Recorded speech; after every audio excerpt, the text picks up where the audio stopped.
দেশের বাজারে বিক্রি হওয়া প্রচলিত টুথপেস্টের বড় একটি অংশে মাইক্রোপ্লাস্টিকের উপস্থিতি শনাক্ত হয়েছে। তবে পরীক্ষিত 34টি টুথপেস্টের মধ্যে 8টিতে কোনো মাইক্রোপ্লাস্টিক পাওয়া যায়নি বলে জানিয়েছে পরিবেশ ও সামাজিক উন্নয়ন সংস্থা।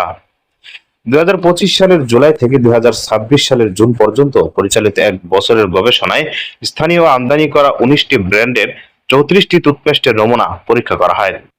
জাহাঙ্গীরনগর বিশ্ববিদ্যালয়ের পরিবেশ বিজ্ঞান বিভাগের এনভায়রনমেন্টাল হেলথ অ্যান্ড ইকোটক্সিকোলজি ল্যাবরেটরিতে এসব নমুনার বিশ্লেষণে দেখা যায় 26টি নমুনা বা 76.5% মাইক্রোপ্লাস্টিক রয়েছে।